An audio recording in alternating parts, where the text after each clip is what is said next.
These proceedings are being video and audio recorded and will become part of Judson's permanent legal record. In order that the tape adequately reflects these proceedings, please silence your mobile devices and refrain from talking while others are speaking. Once again, I extend to each of you a sincere welcome from the entire school board. Thank you for your interest in Judson ISD. We have established a quorum, and at this time, board, we are going to electronically show our attendance. Thank you, Ms. Canoyer. We are going to electronically show our attendance. So if you will, on your, what is this called, Mike? On your clicker, you'll click the green button and then confirm.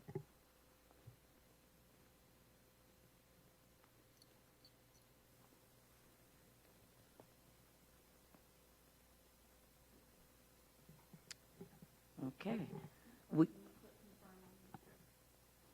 Yes, click confirm on yours, Mr. Diaz, and confirm on yours, Ms. Eaton, please.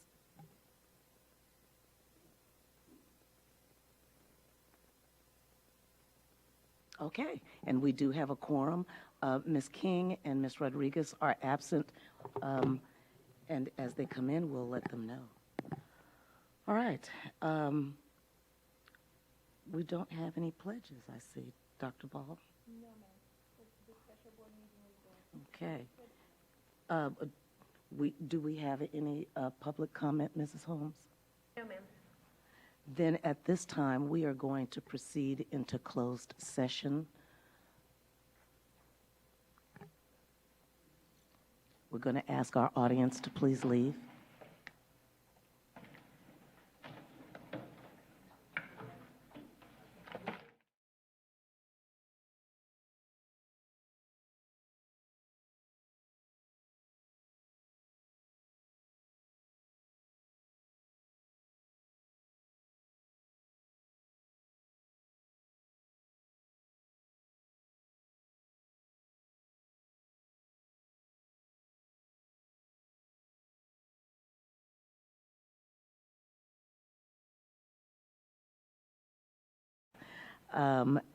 One, Wortham Oaks Elementary School Principal, Wagner High School Principal, Wagner High School Head Football Coach, Boys Athletic Coordinator, and Veterans Memorial High School Girls Athletic Coordinator.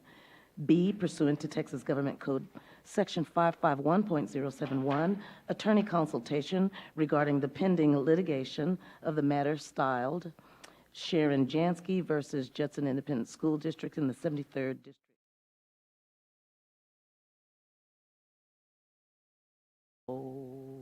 Three.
Okay, we will resume into open session at 5:32 p.m. And we will continue with item 3, consideration of consent items. Oh, and before we do that, I would like to acknowledge that we have a fellow Bexar County School Board Coalition member joining us this evening, Mr. Gary Inman from Shirt Civil ISD. Glad to have you. Is there anything you'd like to say, Mr. Inman? Thanks for being here, Gary. Item 3A, consider and take action regarding approving Converse Elementary School segmental retaining wall repairs, Phase 1. B, consider and take action regarding approving expenditures equal to or greater than $50,000. C, consider and take action, possible action, regarding approving the new staffing request for the Chief Equity and Diversity Officer and Director of Leadership Development positions, and I'm going to pull that. Item D, consider and take action regarding approving Social Emotional Learning, Professional Development, Family Leadership Institute. So we are voting right now on item B. Is there a motion? Motion has been made and accepted, and at this time you may use your little clicker. Let's see. I'm going to.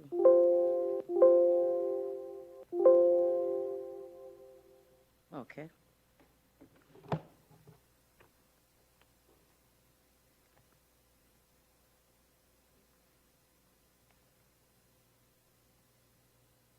And that item B passes unanimously. Thank you very much. We'll go to item A now. Consider and take action regarding approving Converse Elementary School segmental retaining wall repairs, Phase 1. Dr. Ball? Yes, ma'am. Yes, ma'am. This is the item that we talked about last month in regards to, I think all of y'all are very well aware that there's some issues with Converse, and we need to take care of this sooner rather than later so the issue doesn't get progressively worse. But we could certainly answer any questions that the board might have. Mr. Macias? Yes, thank you, Dr. Ball. Yes, I do recall this conversation, and I totally agree. We do need to move forward with this.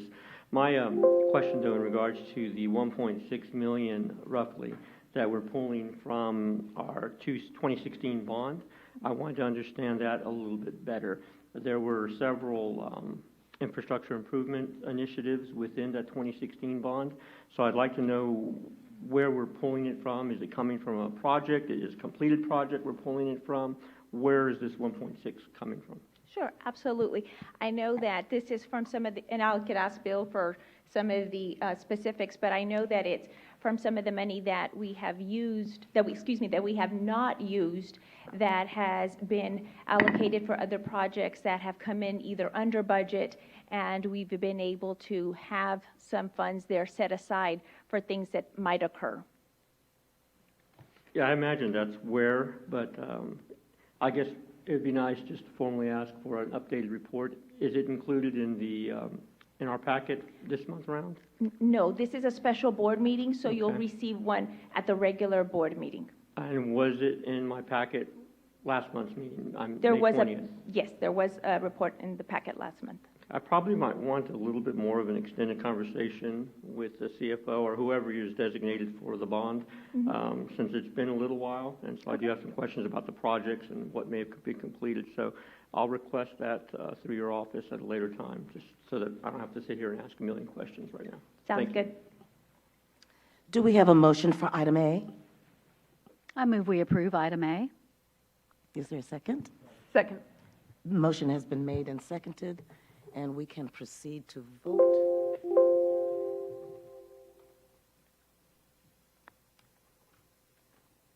That item also is unanimous. Thank you. Item C, consider and take possible action regarding approving the new staffing request for the Chief Equity and Diversity Officer and the Director of Leadership Development positions. Dr. Ball, the reason that I asked for this is because I thought maybe Well, I had a few questions, Yes, ma'am. and I just thought that for the purpose of our audience that is watching, maybe we could give them a little bit more information on these positions. So if you don't mind, No, ma'am, I I already have some questions prepared okay. for you. Oh, okay, sure. What I'd like you to do is give me a couple of examples, 2 to 3 examples, of how the chief equity officer in the diversity position would, how that person is going to make a difference in JISD. Yes, ma'am. So one of the things that we are always talking about is about all our students being successful. And we believe that in some of the conversations that we've had, and I know Ms. Robinson mentioned it last time, we recently had a special ed audit. And through our special ed audit, there were some things that came about maybe having some unconscious biases that individuals carry with them. So one of the things that we want to charge this person with is making sure that if we ourselves are putting up any barriers, that we make sure we're not doing that. Some of the barriers could be such as things as miscategorizing students that are truly very talented and they're not in our GT program because maybe they're sitting in the classroom and they're bored or they're mislabeled. So we want to make sure that we look at everything with a fine-tooth comb to make sure that the students that aren't being successful, that maybe it isn't because of a bias or a barrier that we're putting before them. One of the things that we already know from our data that we look at very closely has to do with school discipline and the students that are receiving ISS, OSS, DAEP. And when you look at those students, there's a disproportion of the students that are in there. So this individual is going to be critical to making sure that we're doing things that are purposely engaging all our students, all our diverse students, and that we're making sure that we're celebrating diversity also. So one of the things that we've learned is that when something doesn't get monitored and it isn't somebody's main priority, it's very easy for it to slip through the cracks. But from what I've learned in the short time that I've been here is that to this board, every single student is extremely important, every student.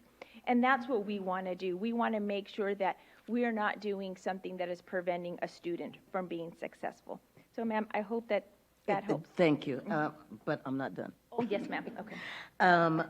So how's this person going to use their office with our strategic planning? How are they going to play a role Yes. in our strategic planning and our priorities? Okay. So one of the things that this person will be involved is in all aspects of the district, not just in the hiring part, but in looking at the representation of our diverse students, whether it's in GT, in special education, in 504, looking at our dropout rates, looking at our college readiness. So really looking at the whole entire strategic plan and making sure that it's all infused with making sure that there's no barriers and that truly every student, and that there's a plan for every student to be successful. Okay. Tell us why you feel like these 2 positions are necessary. I think that one of the reasons is certainly because Judson ISD has prided itself in being a leader. If you think of the things that we have done and the resolutions that Judson has passed, we've always been a leader. I'd like to call your attention to remembering we were the first one in San Antonio that passed the resolution for the African American Studies course. It was us. So not many districts have the Chief Equity and Diversity Officer position. We would be one of the first ones in the Bexar County area to do this. And I think it's important because our district is setting the path. We are also the most diverse district in the Bexar County area. And I know that I've focused on the Chief Equity Officer a lot more, and I haven't mentioned a lot about the district leadership development, but I guess for me the passion is this district, this Chief Equity and Diversity Officer But if you would like, I could also go back and talk about the Director of Leadership Development. And all of this really stemmed from our learning from Holdsworth. When we first started Holdsworth, we always knew that leadership was important. But in our learning from Holdsworth, we really come to understand the impact that good leadership can have and how it cascades through the entire district and could help a district truly meet its goals. So these two positions are positions that we don't have, but we see that it would have a huge impact on our district. Thank you. Does anybody else have any questions? I do. Yes, ma'am. So, Dr. Ball, with the current status of our political parties and their plan to really take away teachers' ability to talk about diversity or diverse issues, will that have any type of impact on either of these people being able to do their job? No, ma'am. I think that the Board of Trustees has made it very clear to me to make sure that every student is successful at Judson ISD, regardless of any diverse background. So I think it's our charge to make sure that we have put things in place so every single student is truly successul. Yes, but I mean, staying within the law. Absolutely. You see, well, I hope everybody received it. We received from Representative Ron, he calls it his missed opportunities list. Okay. Did everybody get that so that you'll know what I'm did. talking about? Yes, but I don't Really? think the superintendent does. No, but we got board members saying no. Well, I want to share those with you guys. I Please will do. forward them. Okay. Yes, Yeah, send it to Mrs. Holmes, and she'll send it out to them. it is too many to do all that. If that's the case, I'll leave it alone. Because these are missed opportunities that occurred during the last session, and they are extremely pertinent. At least 4 of them directly affect education and how our teachers can perform. So I'm asking that question because I don't want to see somebody get put in a position where their hands are tied for just trying to do what we're asking them to do. And I appreciate the effort, trust me, because you know me. Thank you. But I think I know where you're coming from in regards to there has been a lot of talk in regards to the legislative session this time in regards to critical race theory and things like that. But I still believe that here at Judson ISD, what we're going to establish is program and procedures to make sure that we're not missing any of our students. Thank you.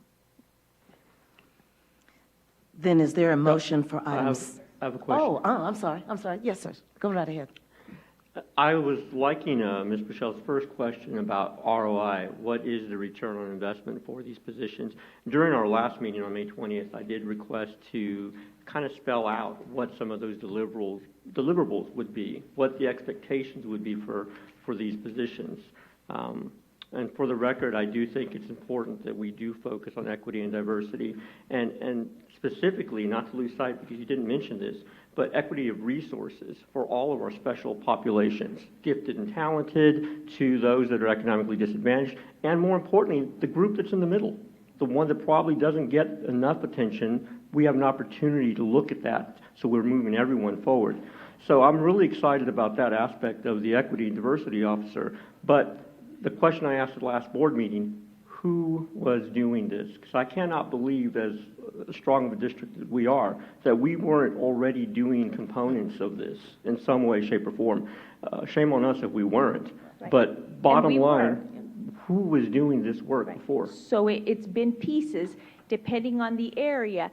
If you remember, before, Marco Rodriguez would always come and give the report in October. Then, Monica Garcia certainly looks at our graduates and our dropouts. So I think everybody looks at it through their lens.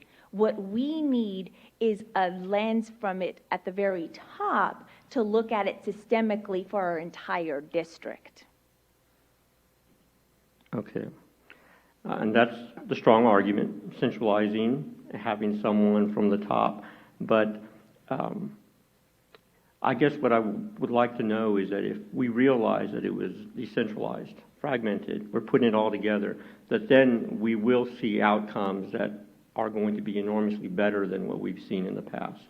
And that's the expectation I want to hear from you, to say that this is what's going to happen.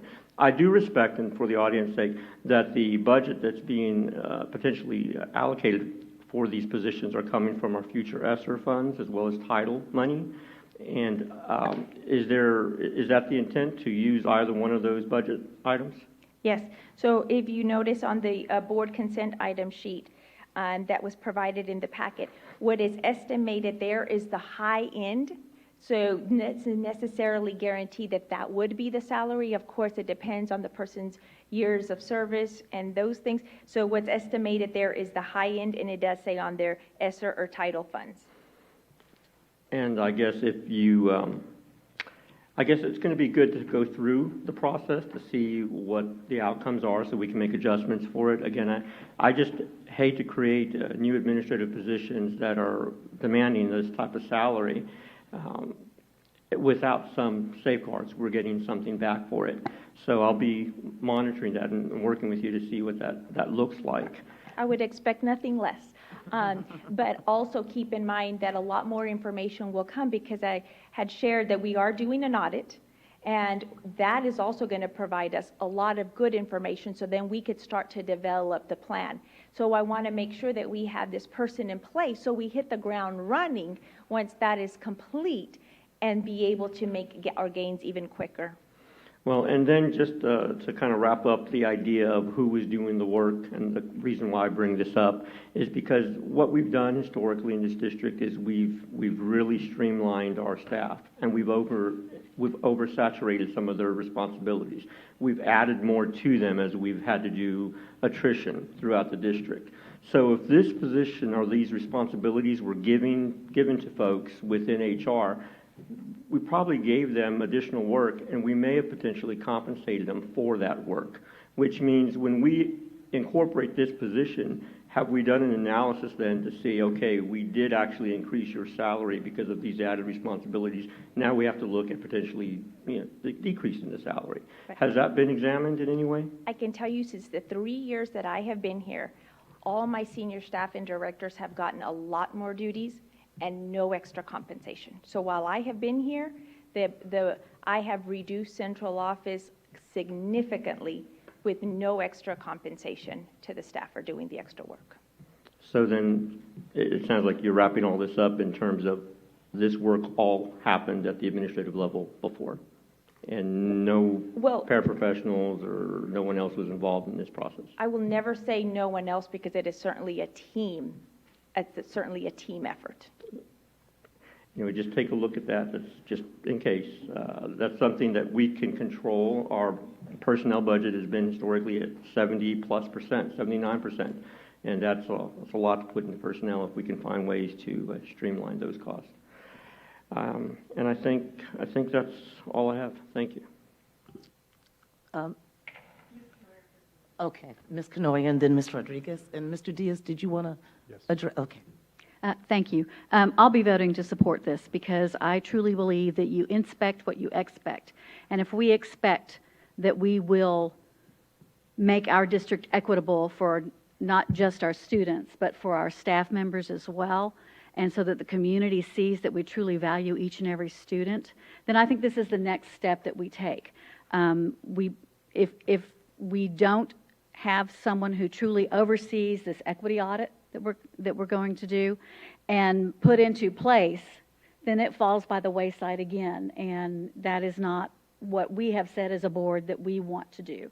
I'm also very happy about the Director of Leadership Development, because we've said we put a lot of time and money into training, and we want to keep our good administrators, help them grow, and help them be great leaders at the campus level, continuing, as you said, what Holdsworth has started us on. So I'm very happy to support both of these. Thank you.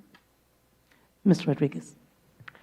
I also wanted to voice my complete support for this, and I think to speak to what Mr. Macias was asking about, the state accountability measures ask us to like narrow or completely eliminate gaps along lines of race, economically disadvantaged, special education, language learners. And so to me, the metrics are already embedded in what is asked of us. And yes, there are definitely people who are doing this work in many different places. It's not like we're ignoring those metrics, but having somebody centrally who can has the power to move all the pieces that may need to be put in place.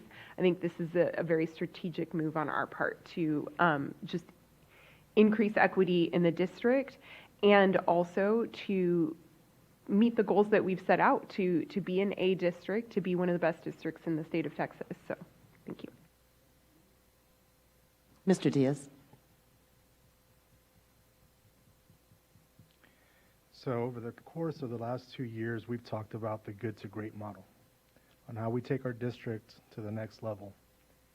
And by adhering or trying to make things fit into the box of the previous Judson, we're doing a disservice to our students. And we cannot continue or think of these items, the two critical positions, in a way where we're talking about dollars and cents, because we can't balance a budget on the backs of those children who may have suffered invisibility or who continue to suffer some invisibility, whether conscious or unconscious. So in speaking to the diversity and inclusion position, while some people in the district have played a pivotal role in making sure that those functions were done, I'm sure we've had gaps in that. And to all of my colleagues' points, to most of my colleagues' points, we need a comprehensive way to look at the district and then to take the actionable data that we're going to get provided by the equity audits and our upcoming training and every aspect of discovery that we have in order to come to a comprehensive and strategic way of curing those issues. The second part is that, and Ms. Eden mentioned it right now, we're trying to build a destination district. So in order to create the product in those children that are going to attract and retain more parents and students themselves, we need to invest in those educators. So the investments that we make virtue signal our virtues. So ensuring that we pass these two items sends the right message, but more importantly, goes beyond the proclamations that we took up that many failed to do, which was a great step, but this is an even stronger step in order to operationalize and make sure that we get those things done. So I'll be fully supporting this item. Ms. Michelle, I did have a follow-up. Dr. Ball, like you, I totally didn't even talk much about the leadership development position, which I do also applaud you for that. Like I said, I love innovation. I just don't like to be wasteful with our tax dollars. So in terms of this position, I do understand the ESSER is going to require much more reports, much more than what we've seen typically. So if we're going to take those funds, which I'm sure we will, we're going to need somebody to really up their game in that area as well. So I think that's quite prudent and important. But is there a vision that this development person will kind of centralize our development strategies? Because I do realize each campus has some autonomy in what that professional development looks like. And just like in anything, I think it's important that district have some leadership in that. So is that perhaps an expectation of this as well? I just want to make sure I understand the question. Is it an expectation of the chief equity officer to... The development, the director of leadership development for development reasons. And as, like I said, each campus has the ability to acquire development people, whatever they need done. But it might be a good practice to kind of look at pulling or centralizing some of our strategies in development so that we're systematically having one message go out rather than 20 different ones at 20 different campuses. And again, I do respect the fact that we do have different demographics across the district and campuses, but again, this is just one thing I want to put out there that I've seen before, and it would strengthen our processes if we incorporated it. Yes, you're absolutely right. So our focus is going to be what we have spent 2 years developing, which is the leadership definition for Judson ISD. We have said that this is our core. Our core is that we treat people well, that we plan for success, and we invest in our people. So this individual will be rooted in making sure that that's what our Judson ISD leaders do. I hope that answers your question. Yes, ma'am. So, being that we're going to use SR fund, can you hear me? SR funds? Yes, ma'am, I can hear Is this going, because I know SR funds is a one-time thing, right? Right. So is this position going to be, these positions going to be sustainable after that? Yes. Okay. So we will be evaluating constantly and looking at this and making sure that we do things within our district, because what we are planning on doing is making sure that everything that we're going to use our SR funds for brings us more students, makes us that destination district. So ultimately, we're able to sustain all the great things that we're doing at Judson. Yes, ma'am. And Ms. Eaton, I'd like to add to that. It's the ESSER funds and Title I, and we will always have Title I funds so that the position will be, pardon me?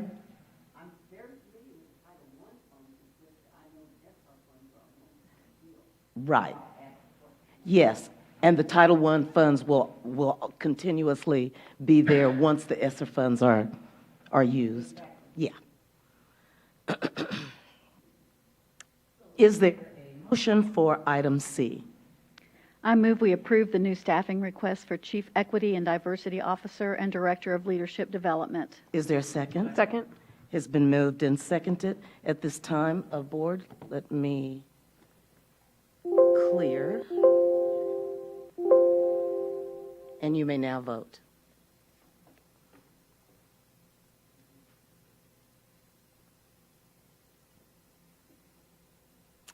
That motion passes unanimously. Thank you. Pardon me. Yes, ma'am. Oh, of course. All right, let's. Brianna. Got it?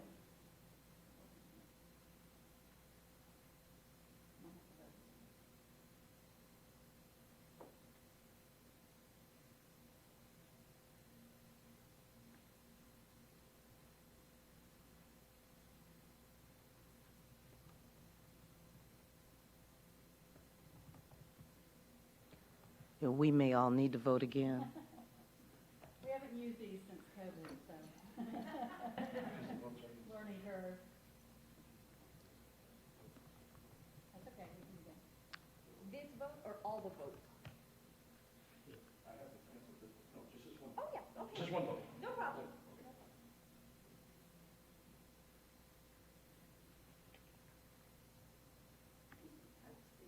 Yes.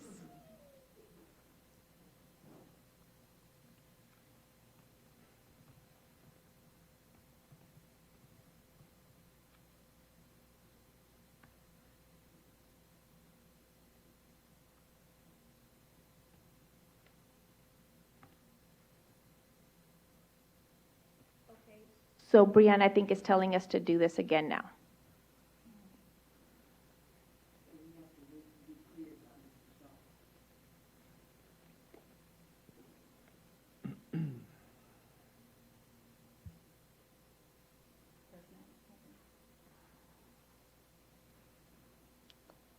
Proceed.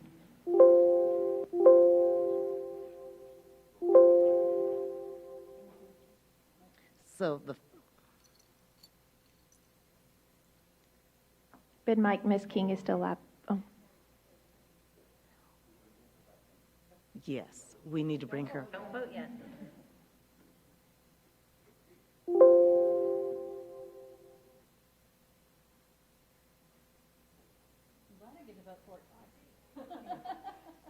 Now vote, it's all good.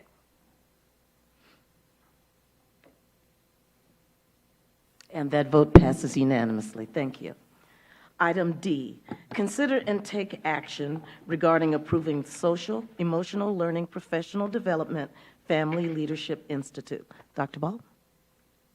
Yes, ma'am. Many of you probably remember or know Consuelo Kickbush. Yes. So Consuelo Kickbush is coming to Judson ISD to provide some needed training, but I will certainly answer any questions in regards to this. Mr. Macias, you pulled this item, did you not? Yes, social-emotional discussion is one of my favorite discussions, so I pulled it because it had social-emotional, and I do like General Kickbush. I think she's a wonderful presenter.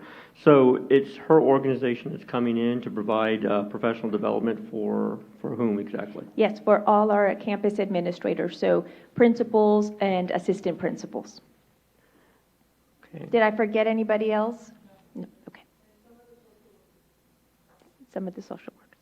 Great. How long is the program? It is several days. So for the elementary, it is 2 days, and also for the high school, secondary is 2 days. Okay. And we got a discount, I see, on the price? Yes, she's Friends of the District. Okay. All right, thank you. Is there a motion for item D? Motion has been made. Is Second. there a second? Made and seconded. All in favor? Let's see.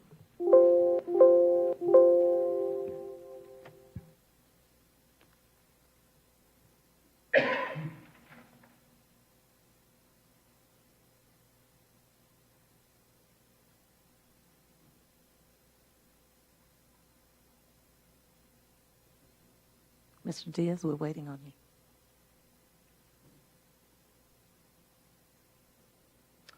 That motion passes unanimously. Thank you very much, everyone. Item 4, discussion, consideration of action items.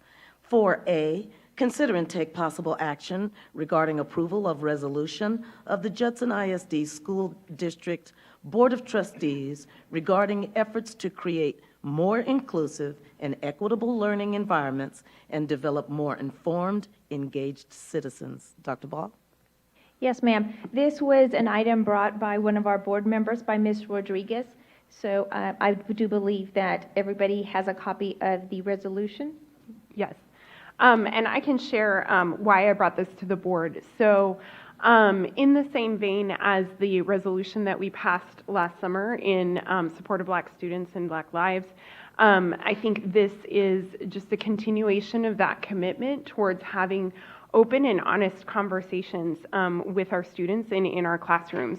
And I'm sure that many people have heard about the legislation that has now passed the legislature and is headed to the governor's desk to be signed, that is trying to make it difficult for particularly social studies teachers to have those conversations about our nation's history and about current events. It does not ban those conversations by my interpretation. It just says that teachers cannot be compelled to have them. And so this is a resolution that, even if this legislation passes as it seems slated to do, can show our educators that we will support them in having those conversations, that we think they are necessary for having an informed group of citizens that we are developing in our students. And that Judson is a place that values multiple viewpoints on history and on current events, and that it is a teacher's job to make safe space to have those conversations in their classroom. And so I hope that my fellow board members would support this resolution to share that with our students and our district teachers, that we support them in that. Ms. Rodriguez, I would like to ask that for the sake of our audience, would you please just read through the whole thing? All right.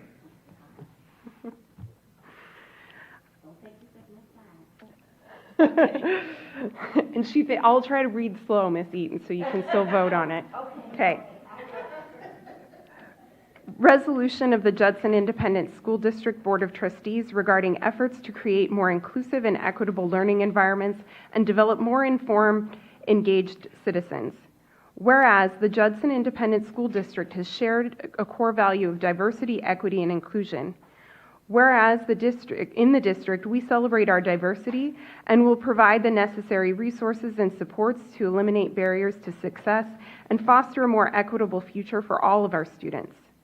Whereas, as a public school district, it is our solemn duty to drive the limitless growth potential of human beings with a charge to guide our youth to find and achieve their purpose with a belief that every human being deserves to live with dignity, safety, and liberty. Whereas the district's school board of trustees, the district's administration, and employees take responsibility for actions, decisions, and statements that impact the education community and the public.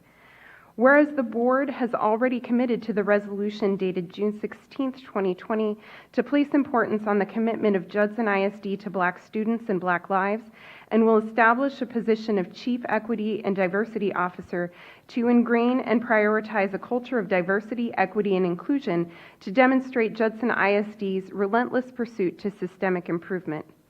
Whereas the district is committed to developing an equity mindset across the district and eliminating systematic and systemic educational and racial disparities, including through the sponsorship of district-wide requisite professional development programs on unconscious bias, cultural intelligence training, and dismantling racism. And whereas the 87th legislature is currently considering legislation that threatens the essential work that the district is doing to celebrate diversity and would greatly hinder efforts to create inclusive and equitable learning environments and develop more informed, engaged citizens.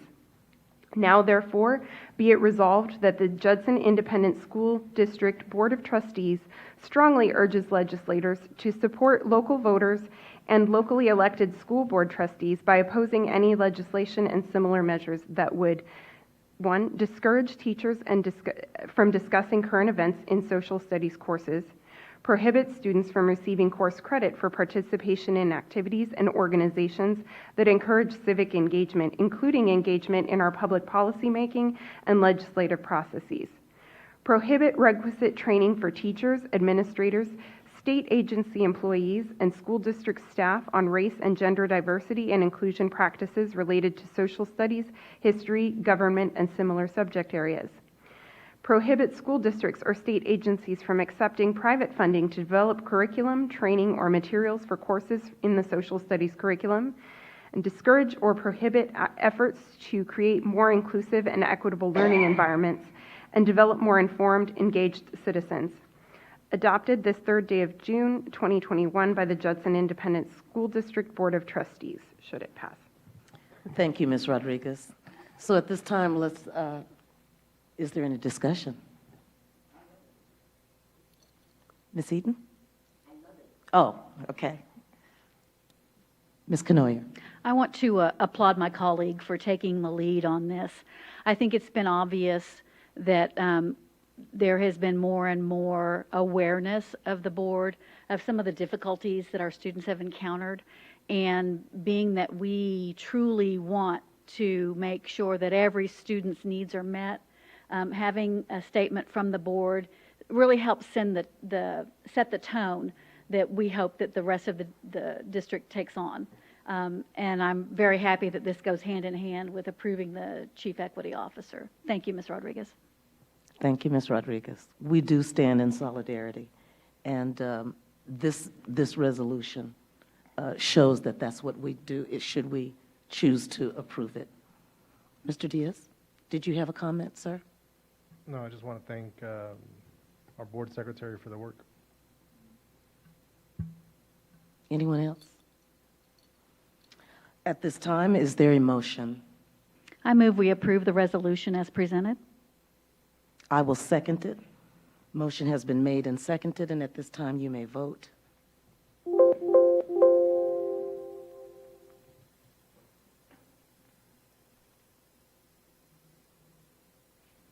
Motion passes unanimously. Thank you so much, Ms. Rodriguez.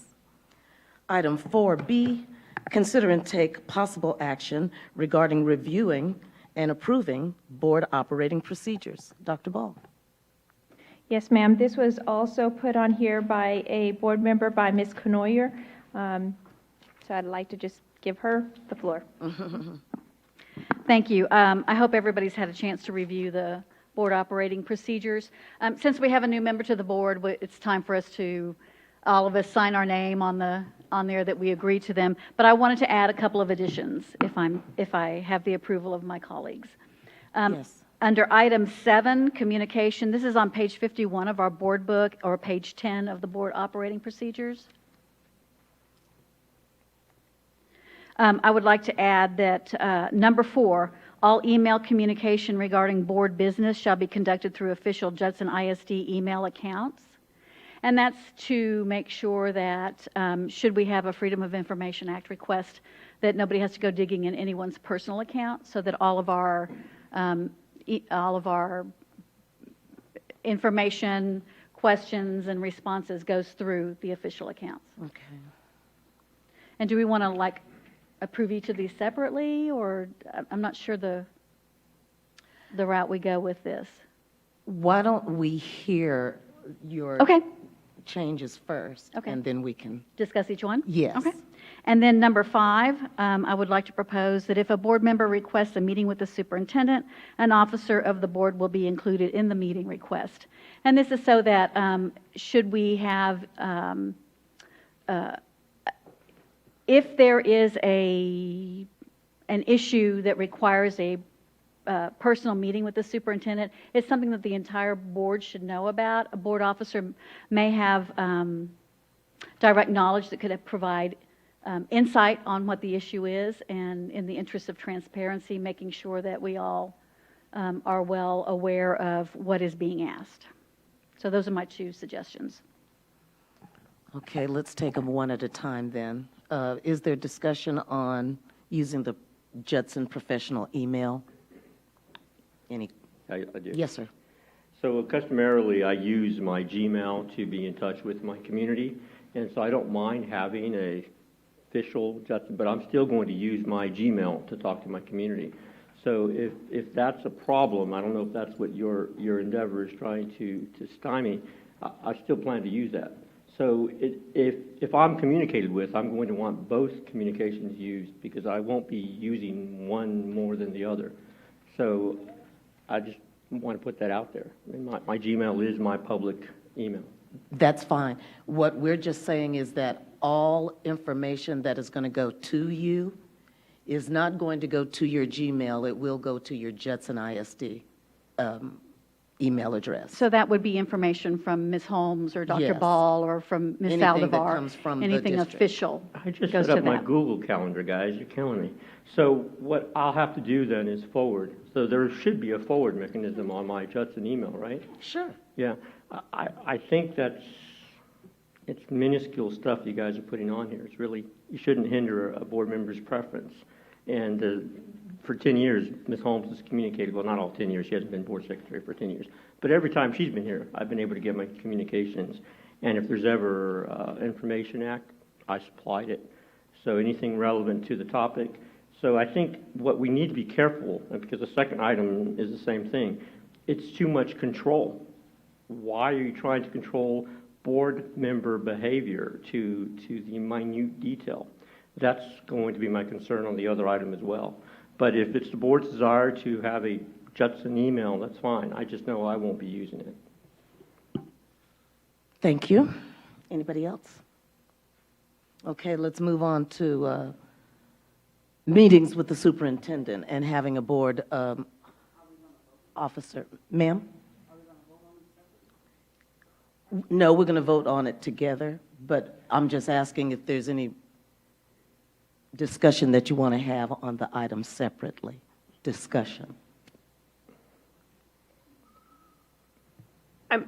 So, can we vote on it if it's not in a written proposal, or is this?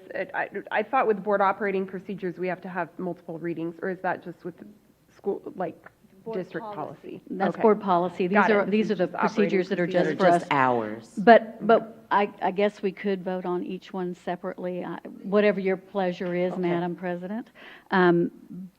We could do the discussion and then vote each one separately? All right, and if that's the general consensus, I don't mind. Okay. All right, then let's start with using the Judson ISD email address for our professional email address account for professional emails that are sent to us. Anything that comes from Judson ISD will be sent to our professional email address. Is there a motion for that? I move we approve that all email communication regarding board business is conducted through official Judson ISD email accounts. I will second that. I'm going to support that also. And so at this time, we'll take a vote.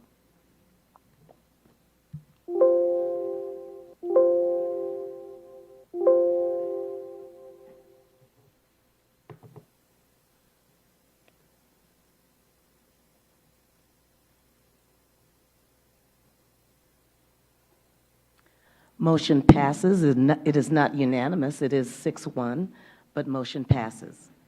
And then secondly, whenever we have meetings with the superintendent, that there would be an officer, a board officer, also in attendance. Is there a discussion about that? First of all, let's talk about that. Oh, Yes, ma'am.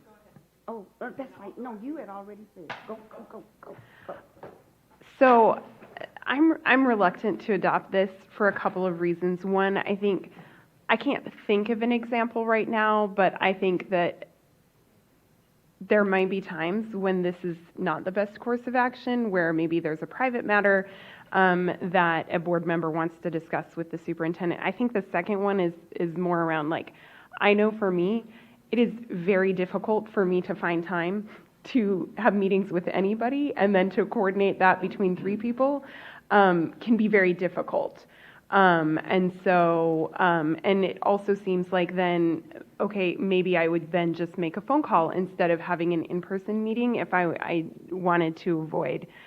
So it just seems unnecessarily, and Ms. Kenora, I think you talked to me about this a little bit, and I've been thinking about it since then, and I'm not sure that I want to put this into our operating procedures and then have it sitting there as something we have to do from there on out. Is there anyone else? Yes. Yes, ma'am. I am totally in agreement with Ms. Rodriguez. I really don't think that this is quite I mean, I understand your intent, but I just don't think this would quite fit in with us, because we all represent our own individual district within the district. And if I have an issue that comes up within my district pertaining to my constituents that I need to discuss with Dr. Ball, I would like the privilege as an elected official to go to Dr. Ball and discuss it without being micromanaged. And that's the way I would feel about that I was being micromanaged, and that's very uncomfortable. Thank you. Thank you. Anyone else? I would like to say that, I guess, for me, it will be kind of hard to try to get everyone together and coordinate that, just like you said, Mrs. Rodriguez. That would be very hard, though. And also, being able to be comfortable to come to the superintendent to talk about a private matter or a matter in regards to, your district. And so I just don't think that we need to put that in at this time. I have a question. Yes, sir. So before we make a decision, why don't we go over what the existing process is, just so we're all clear? So if a board member right now were to contact you, Dr. Ball, isn't there a report that you have to file regarding all of our requests or conversations? Yes, so more than a couple of years ago, TEA started to ask us, and they ask us at the end of the year, when we submit our PEAMS report, how many questions a board member asks. And it doesn't specify whether it's written, verbal, coming in to meet. It's just anytime a board member asks us something. And so Betty helps me log all those things, and anytime a board member asks me something, I make sure I share that with Betty, because she keeps a log and says, okay, Mr. Diaz has asked for this information, so his is a total of 10, Mr. Macias is 10, so and so. So at the end, we do have a report that we submit to TA. And does that report also reflect the amount of actual in-person minutes? Any questions, whether it's in person, on the phone, emails, any information that you request of me. So if I were to look at that report, so taking a step back, right? The role of the board is limited in scope, right? And we need to find a delicate balance of governance and micromanagement, right? So if somebody were to look at a report and you spend 2 hours with me weekly, as opposed to my colleagues who spend 15, that would show that there's a discrepancy in the amount of time, right? Is there a report right now that shows that? No, but I could start, if the board wanted me to, I could start to do it at every board meeting, so basically month to month, or however often the board wanted me to do it, and say, within this month, I had, 5 requests from so-and-so, 3 from so-and-so, or 0. So, I mean, I would gladly do it, whatever the board asked me to do. Just the current process? There That's is in not a place. current process, no. Okay. Okay, those are all my questions. Anyone else? For me personally, I'm not interested in that. My 1 or 2 questions a month, I'm good. I'm good.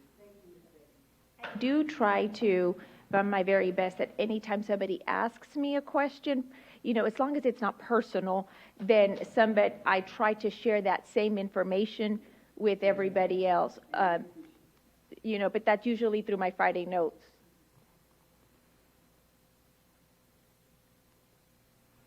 Yes, sir.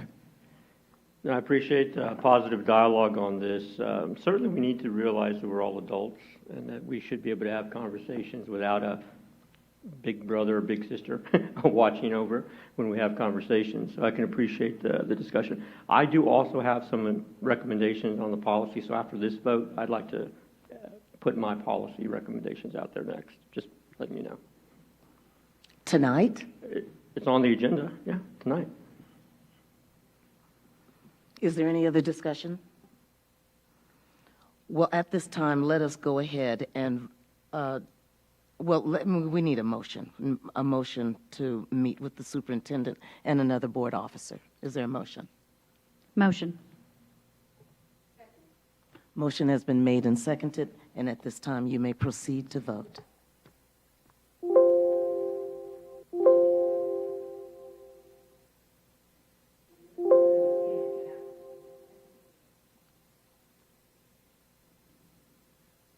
I didn't do that.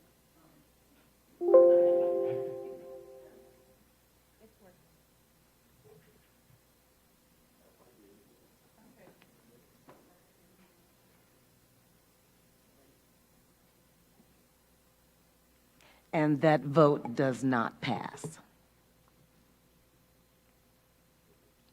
So, in conclusion, Dr. Ball, for clarity purposes, if a board member requests to meet with you, that board member will meet with you solely, just you and that board member. That's not a problem, ma'am. But could I please have clarification? If that board member asks me questions about board school business, I assume the board wants me to continue to report to everybody else. Absolutely. What one board member knows, all board members know. Yes, ma'am. Just wanted clarification.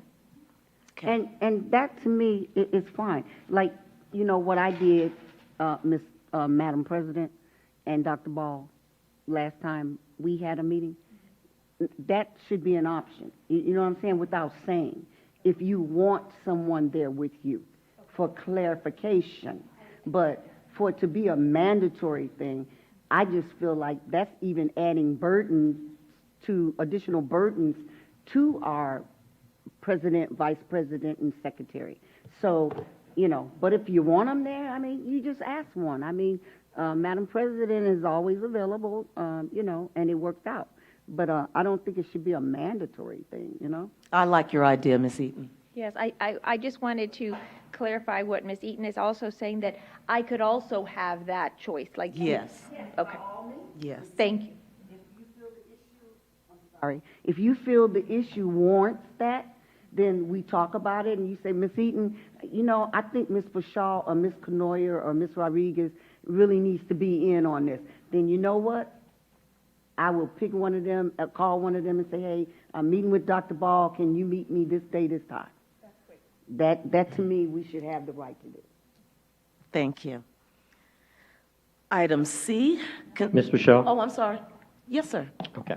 I have some recommendations as Oh, well on the I'm policy sorry. as well. I just drew a blank. Yes, sir, you wanted That's to quite all right. continue. And it shouldn't be long. I don't want to drag this out. This is just really to help us be efficient as a board. And just to remind the community, too, that these are local policies. If we ever have a legal policy or if our current local policy is in place, we'll try to be consistent in putting our board operation policies in conjunction with our local and legal policies. But one of my, I can't find it now, so you have to work with me, but there's an item on our board policy that requests that we give the superintendent 24-hour notice if we're going to pull a consent item. I'd like that to be revised, that because we don't know when we're here if we're going to pull it or not. If we do, then certainly we give you some notice. But if we're here and we decide, you know, we want to pull it, we shouldn't be hindered by the fact that we didn't give 24-hour notice. I think that's how I read it, so I can't find it, but I want to make sure that we revise that to take out the 24-hour notice. It is on page 7 of 15, and it's number 3, and it says, should any board member wish to pull a consent agenda item, they are encouraged to notify the superintendent 24 hours in advance of the board meeting. So the word encouraged is there. So if it's encouraged, then we're good. But when I read it, it sounded like we needed to. So encourage means that we don't have to, and I can live with that. And certainly if I know if there's an item, I'll be in touch with you if I want some additional information. The second thing I wanted to add, thank you, that took care of that one. The second thing I wanted to add is something that I've been trying to add for, 5-6 years now, and that we actually honor a rotation of board officers every year. That it's not the same person that serves as president, vice president, and secretary. That in the sake of spreading our experiences across, that we rotate. One of the most singular issues that I've seen that's all ego-driven, has nothing to do with education or students, is who's going to be board president, who's going to be board vice president and secretary. And I've seen it in 10 years. It's been hindersome. So the way to take all of that out, the person that's vice president becomes president, secretary becomes vice president, and so on. So every year, every board member has an opportunity to serve in a leadership role and understand the dynamics of that position. We're all leaders, so if there's anyone here that says, I don't want to be board president, well then you're a leader, aren't you? So you have an opportunity to serve in those capacities.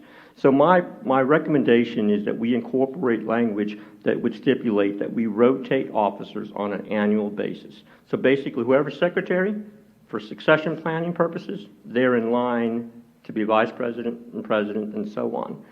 So if I need to come back with the actual language, but in a sense, that's what I'm asking. So I'd like to get some input because we can actually get rid of all of the egos and all the drama if we simply just adopt this principle as a board operating procedure. The only question that I have for that is, what if somebody does not want to be the president? Or what if somebody does not want to be an officer? Because it is not, it's a preference, but they may not want to have an office position. They feel like that they can do whatever they need to do sitting wherever they sit. And that's what would be my response. We can never force anybody in that role, but the opportunity should be there. And so at this juncture, the politics of maneuvering who's going to be a board officer is taken off the table. It's simply a process. Now, if there are vacancies, if someone's not winning an election and they're vice president, or president for that matter, then obviously the board has to take action and put people in place. That would always be the default. And ultimately, the board can, and this should be the default, can decide to do something different I wouldn't encourage them to, because I'm trying to get the politics out of the process. But select who they want as board president, because who knows? You might have a crazy person that done something in the public that they shouldn't be board president right now. I'm just putting possible scenarios out there. But for the sake of playing nice, and these procedures are all developed so that we play nice and we play with integrity, let's roll these positions up. So by next May, Suzanne would be board president, Jennifer would be vice president, you'd be electing a secretary, and we would rotate from that point forward. And I think that should be an expectation. And again, to your question and to Ms. Eaton's point, we can't force somebody. If they truly don't want to serve in that role, then they decline and we move forward. And so, anyway, that's sort of something that I've been wanting to put on here for a while. And Ms. Kenoyer opened the floor with this, so I'm taking advantage of talking about it. Thank you. All right, is there the discussion? I'll say, Ms. go ahead. Rodriguez, go ahead. Oh, please. Mr. Diaz. I understand the spirit of what the gentleman from District 4 is saying. However, personally speaking, for me, position of leadership is something that's earned through visionary work, hard work, critical conversations, and not something that should be rotated in. I personally can't follow the leadership styles or the said leadership of certain folks in the business world, in my private life, just because it's part of the schedule. That leads to less than stellar outcomes, in my opinion and experience. Last week's conversation on board leadership was actually interesting, because I don't know of too many boards who actually have somebody decline board presidency. I declined that board presidency because at this moment I felt like the pathway that we're going on is a pathway that we all collectively created. It's not one person direction. And Madam President, I say that with all due respect. Same thing with the VP and their secretary, because the pathway that we're on right now is something that we all created together. So while the intent of it may be to remove the political process by making this a scheduled event, we do work in a field where leadership qualities matter, and having your colleagues recognize your positionality and your ability to lead is important in that process.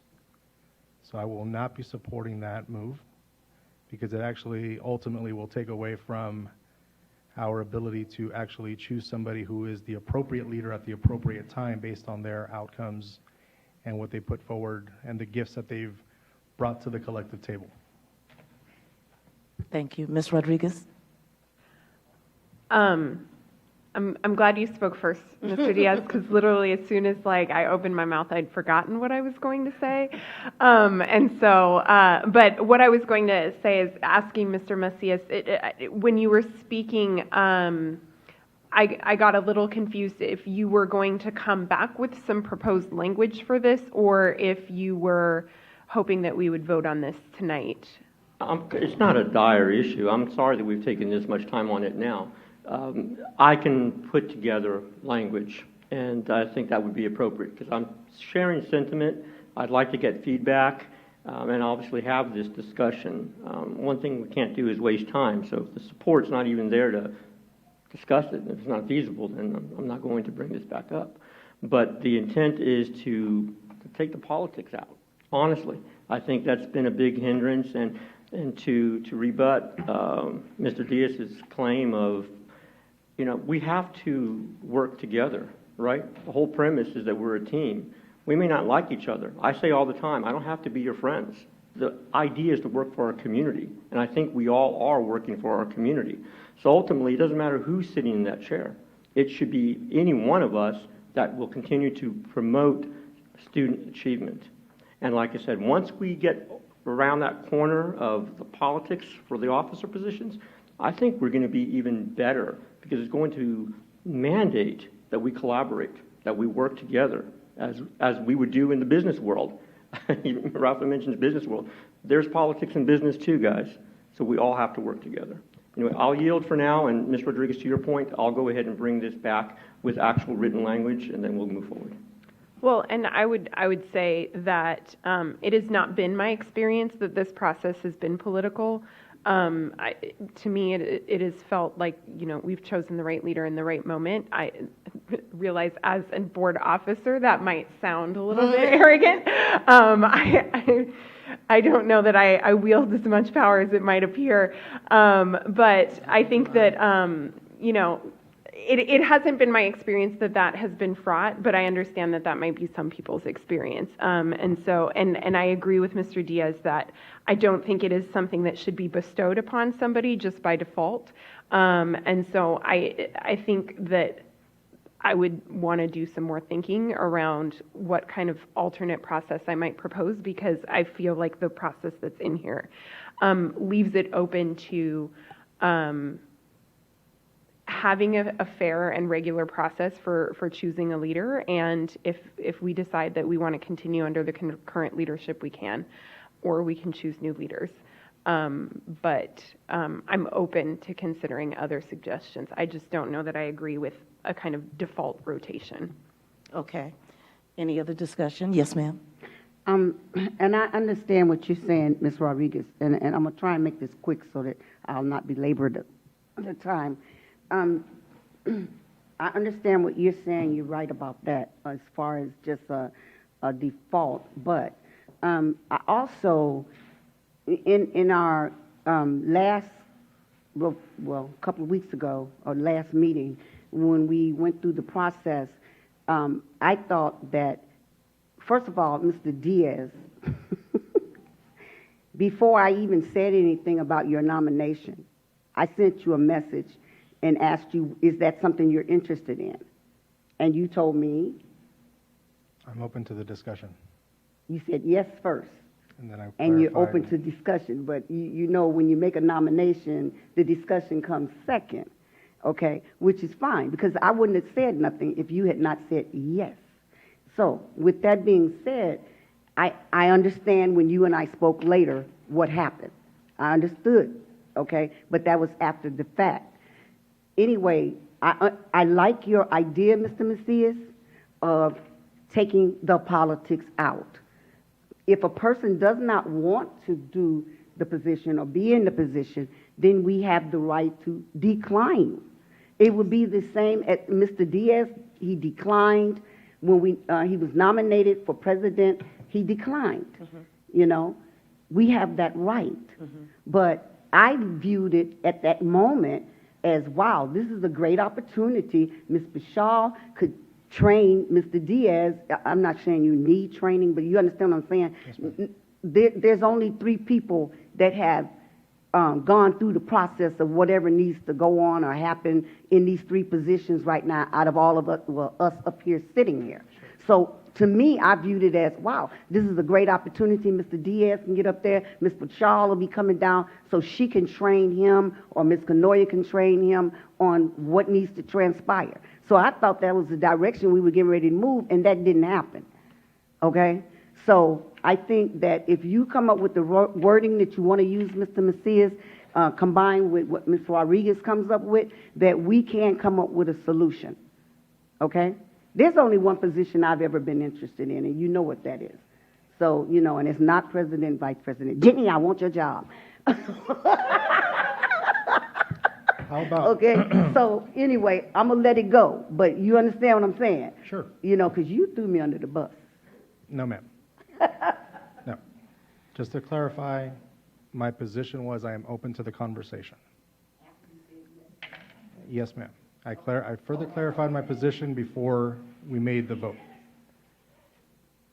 I love you. I know you do. I love you as well. But we're gonna make sure that let's get to the factual point. So how about we do this? How about we table this conversation? Yes, sir. And we bring this conversation up during our Leadership ISD training.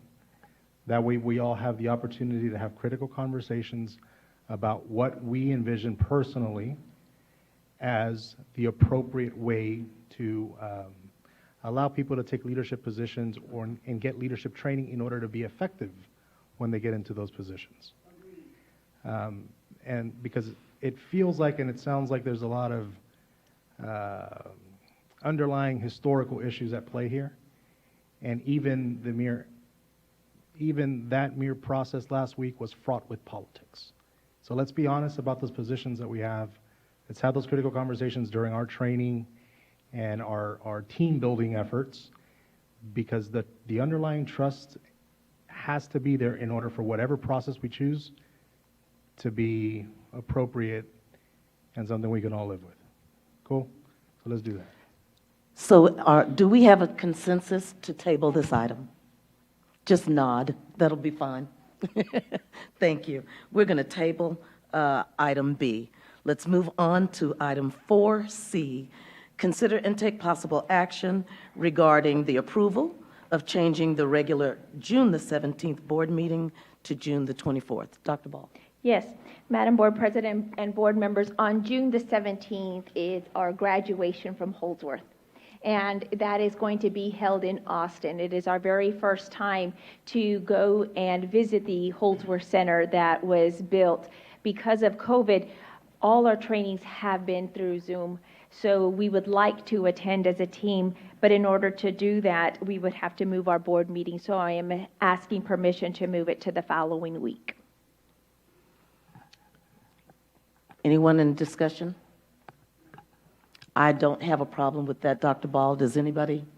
We already had a special meeting that night anyway, so. Yes, ma'am, you're right.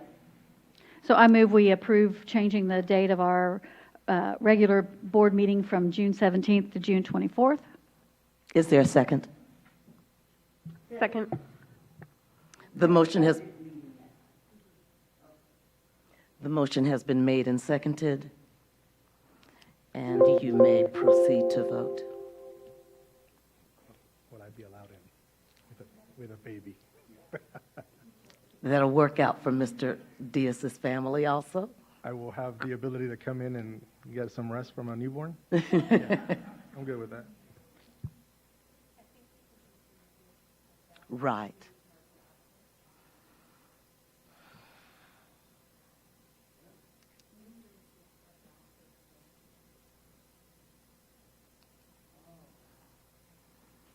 Why did he walk out there?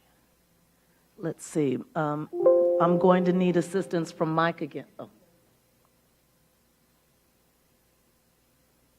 All right. Now we can proceed. Vote passes unanimously.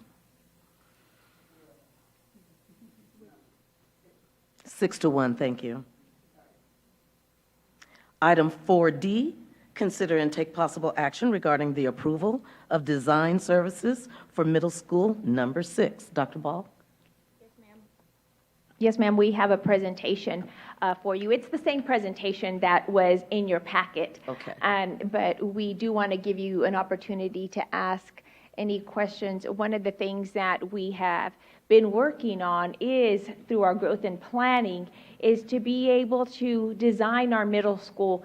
As you saw last month in our presentation, we lose lots of our students to charter schools and to different areas. So it's so important to us that we have a clear plan and that we can share that plan with those constituents, and that they know that we are in the plan of building a new middle school there that is so very much needed. So I would like to hear from the board if they want to hear the entire presentation that was in your packet, or if you would just like to ask us questions. What would the board like? I'd like for Dr. Fields to please give us the presentation. Okay, let's go for it. Yeah, I'll be brief.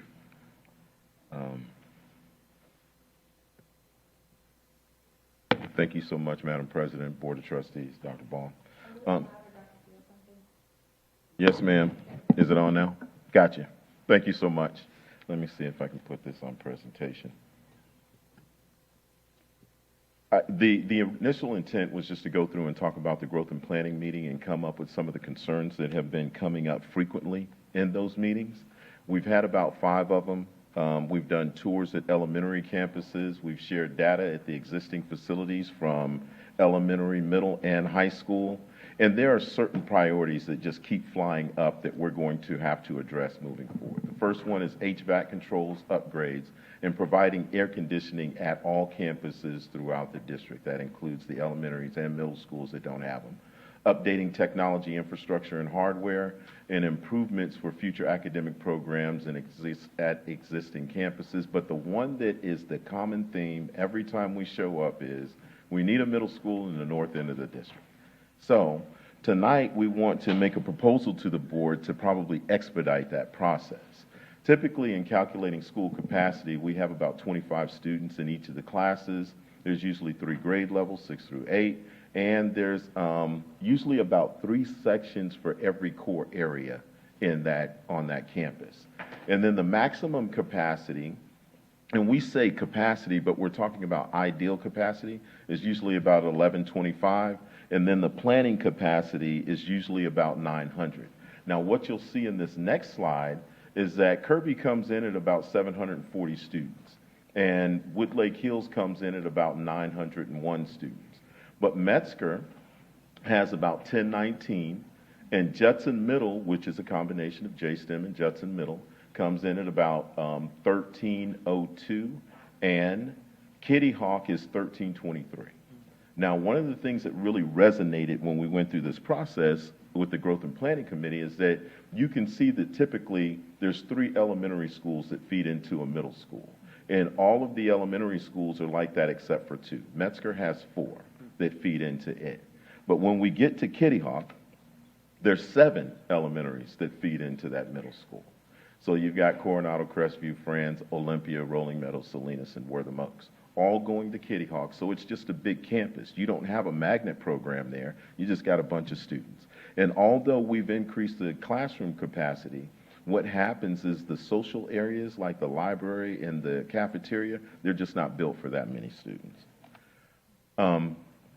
One of the things that we've determined is that we went through and said, okay, how many kids are at the 5th, 6th, and 7th that will be 6th, 7th, and 8th next year? And it shows 450 students.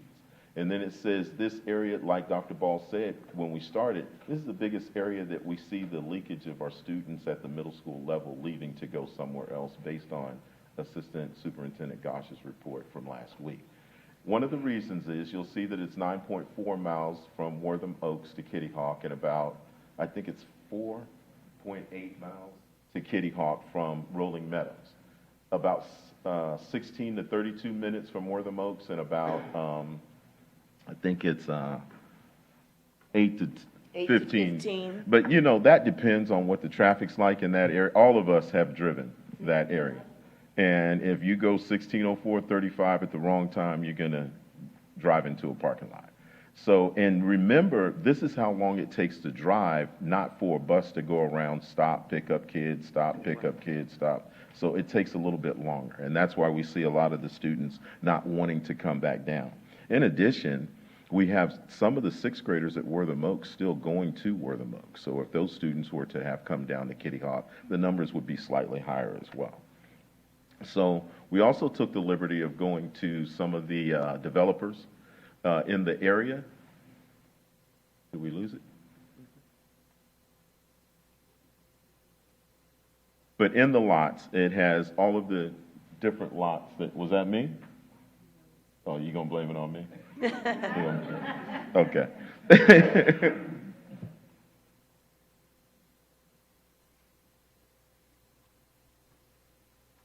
Well, anyway, in that particular area, and I apologize, I don't know, I guess Mike can, it's not me. Thank you so much.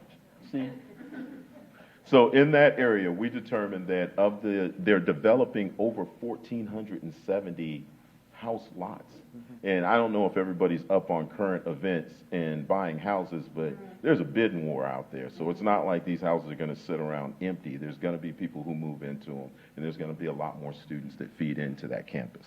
So what we're asking is that we actually came and said, hey, your charge at the beginning was create opportunities, address needs, and follow the priorities. And in doing so, we're here tonight to say, hey, we've gone back to that area of land that we purchased right next to Wortham Oaks Elementary, and we did a diagram. of what we would like to see in a middle school to see if we could drop it in that parcel of land, and it fits.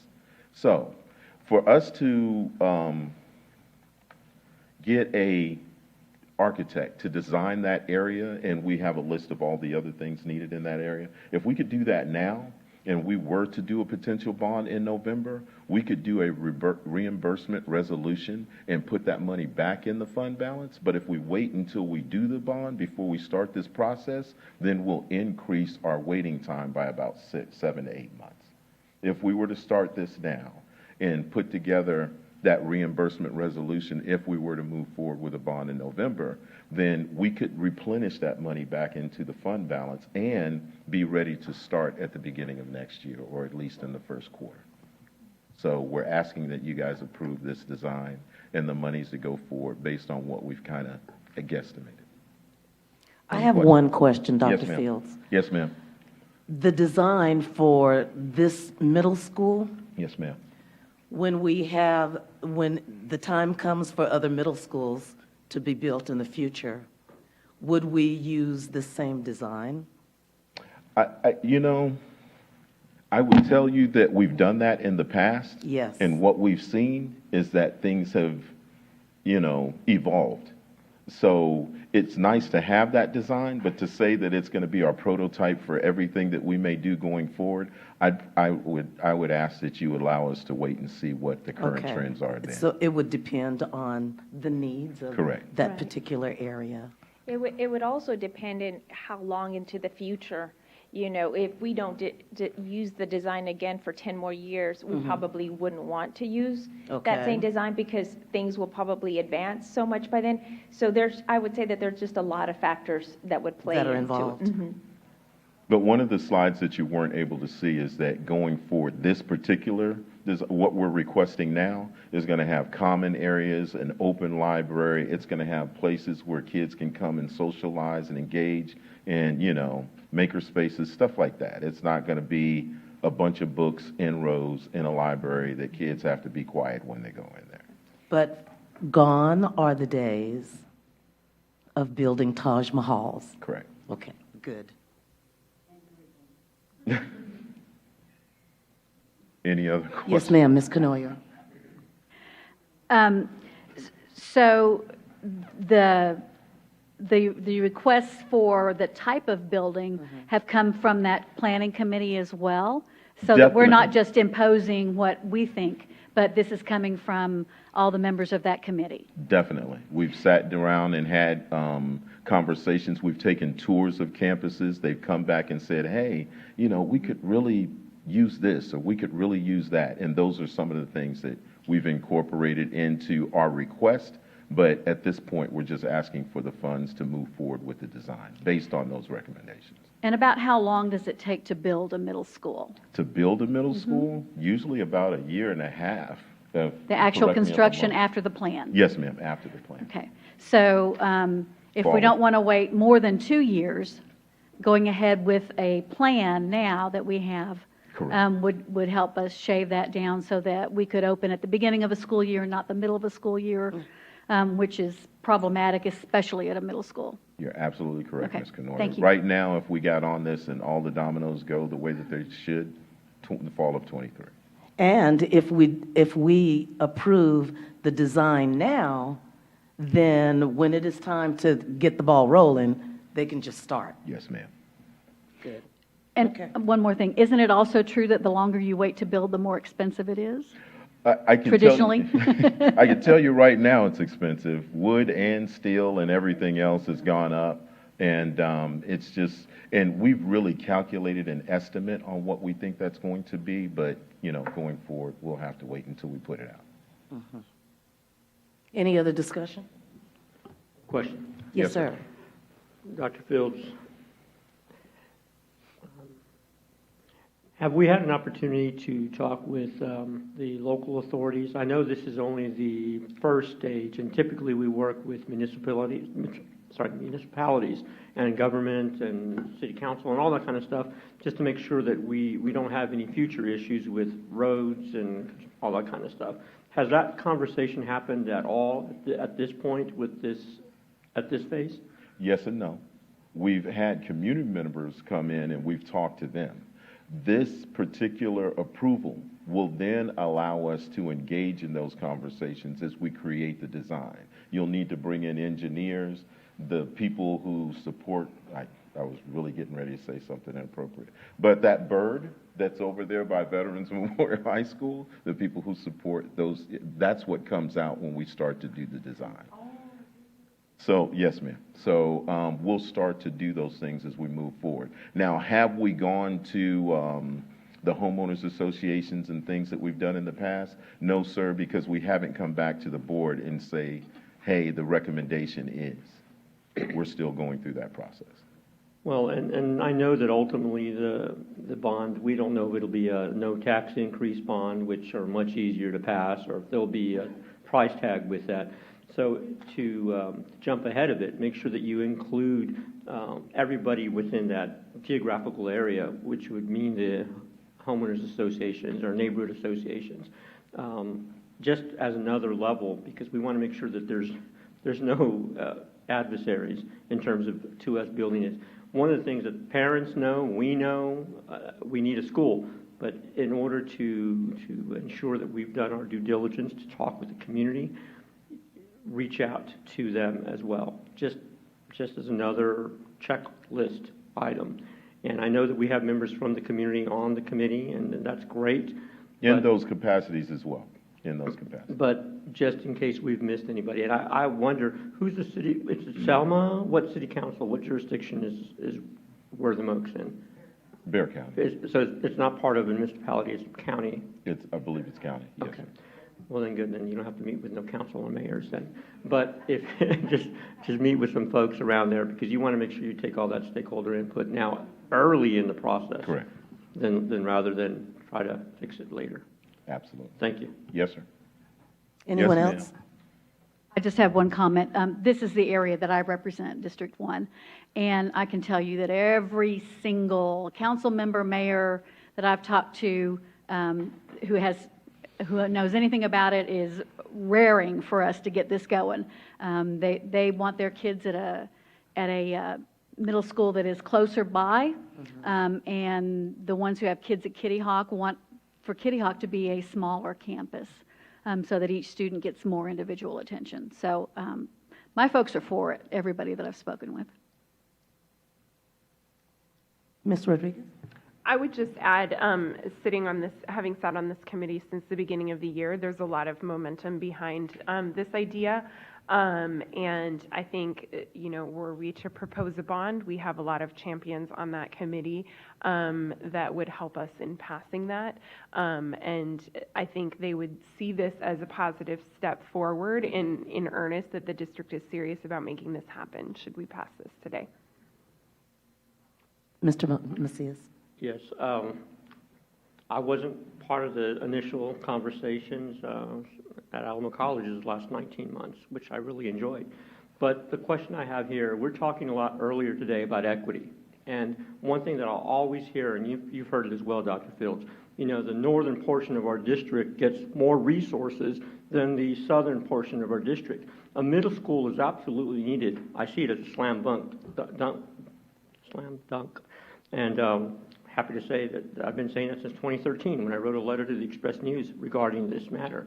So if we're going to look at equity, we have to look at, are we doing something in the same bond that will impact, say, Woodlake Middle School or Kirby? I know we've had infrastructure improvement bonds, but what more can we add to this potential proposal? It could be broader than just one middle school. It could be all of our middle schools that are being impacted. And since, again, you've had these discussions, I'm way behind in these. This may have been something. I'm going to defer to Dr. Ball and let her address you. Sure, because I do want the board to know that they are going to get a full report of all the different projects, because we're doing projects, we're going to propose to do projects that will impact a lot of our campuses. So I don't want anybody that might be watching or listening to think that this is the only thing the bond would do, because you are correct. We want to make sure that we impact all our campuses on the needs that they have. When will we see these? Probably not till July. I'm good. Thank you. Anyone else? Is there a motion for item D? Motion. Motion has been made and seconded. Oops.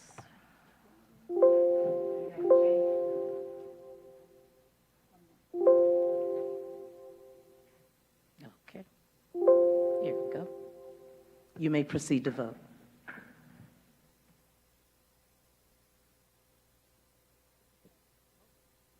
Motion passes unanimously. Thank you, everyone. Item E, consider and take possible action regarding the approval of the personnel report and updates, including new hires, resignations, and administrative appointments. 1, Wortham Oaks Elementary School Principal. 2, Wagner High School Principal. 3, Wagner High School Head Football Coach, Boys Athletic Coordinator. And 4, Veterans Memorial High School Girls Athletic Coordinator. Dr. Ball. Yes. Do y'all want me to do this before y'all? I suppose what we ought to should do vote. is first have a motion. Yes, thank you. I move that we accept this personnel report as discussed in closed session. Second. Motion has been made and seconded. You may proceed to vote. So all our audience members, I don't think we're here for any other reason except for this reason, I think, you know. Motion passes unanimously. Yes. So now you would like to hear who they are. Absolutely. So we are going to start, and I'll ask these individuals to please stand so everybody can start to get to know them. So first, our Wortham Oaks principal.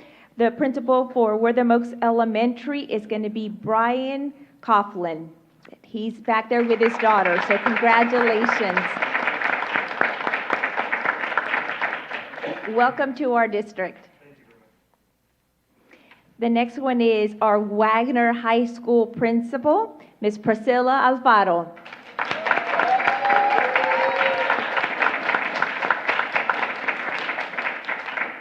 Congratulations. Our Wagner High School head football coach and boys athletic coordinator, Coach Starren. Congratulations. And I think we saw you walk in with your daughter also? They're all back there? No, they haven't. They have been great. Thank you. And then Veterans Memorial High School Girls Athletic Coordinator, Coach Mulkey. Congratulations. Congratulations to all 4 of you. Welcome aboard. And some of you have already been here.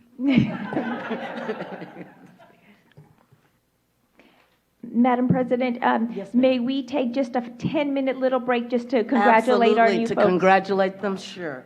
At this time, we have 7:05. We'll take a very short break.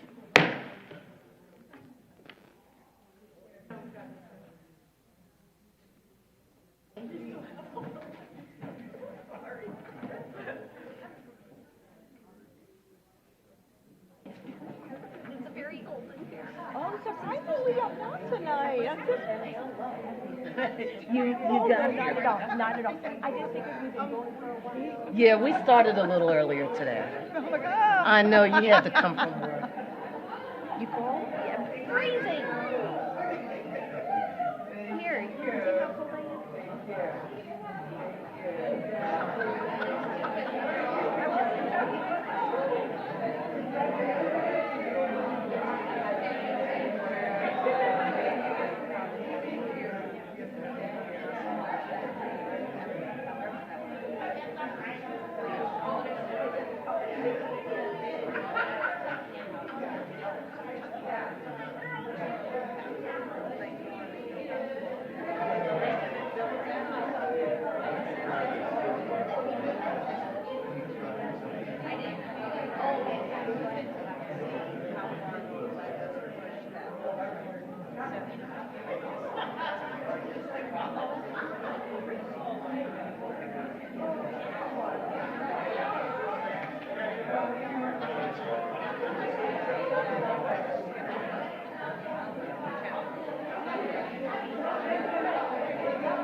floor. It looks like a big, all these USB devices in here. Oh, I am. No, you're okay. I'm just looking for more water. Betty, where did I see him? What, does she need some water? There's a bunch back there. I'll get you one. Yes. Okay, thank you. Did you want me to bring a couple more out, Betty? Did you want me to bring like 3 or 4? I usually have extras. You mean we got a presentation? Huh? We got a presentation? Yes, ma'am. Huh? Well, I told him. They're more than welcome to wait for computers. Okay, all right. It shouldn't be too long. Yeah. Yes. Just depends how many questions. No pressure. Well, I promise I'm not I was volunteering a language. Well, I just finished the presentation.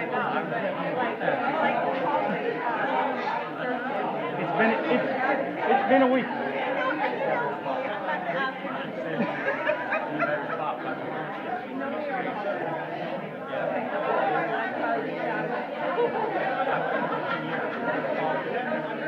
What do you want?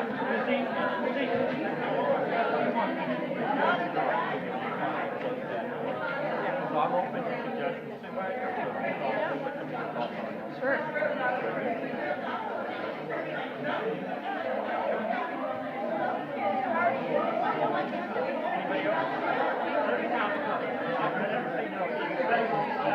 Yes, I gotta get it back to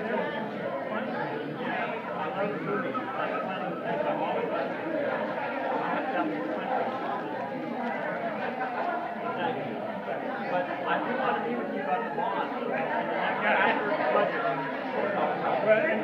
We're playing here now.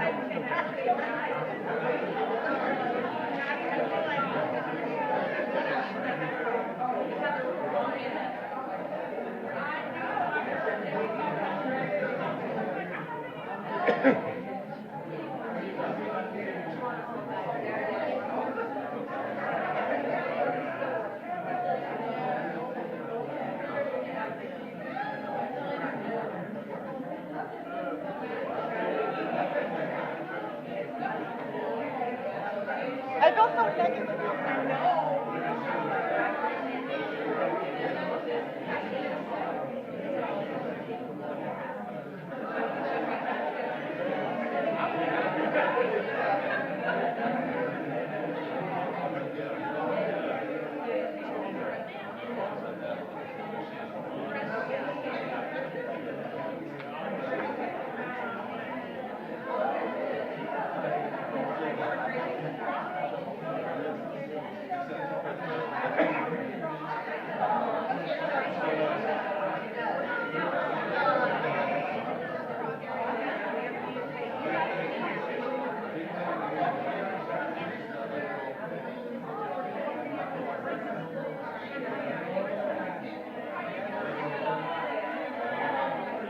How are you doing tonight, Jenny?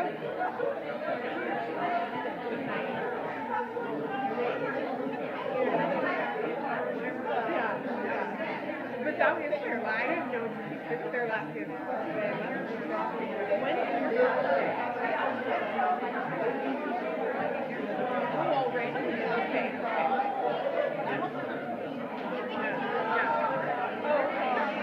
Oh, okay.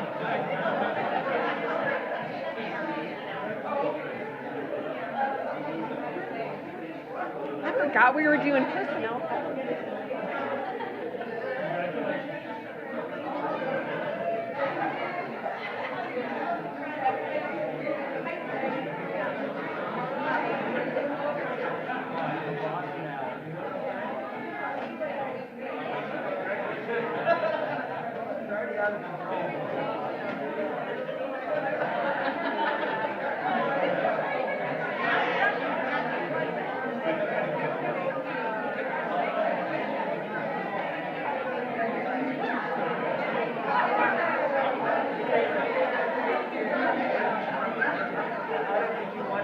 If the board members and new staff could join us so we could take a picture.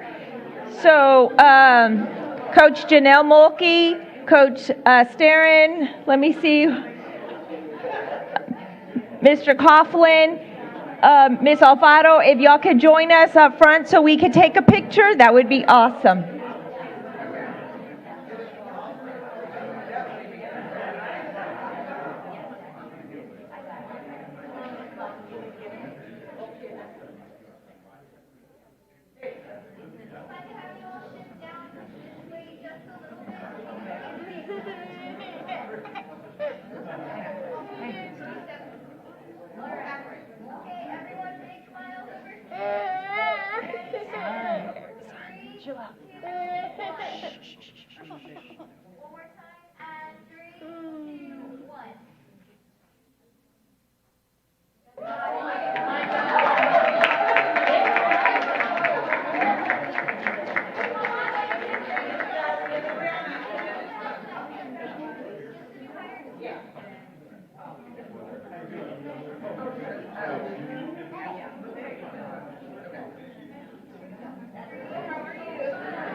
Well, everybody is certainly welcome to stay, but this is the best part of the meeting, so if y'all want to stay, you certainly can, and if not, this would be the right time to make your exit.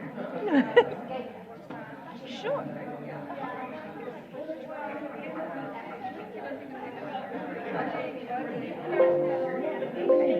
Is it gonna come on the new computer? It's on, it should be on your phone. On my phone?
We are back in session at 7:17 p.m.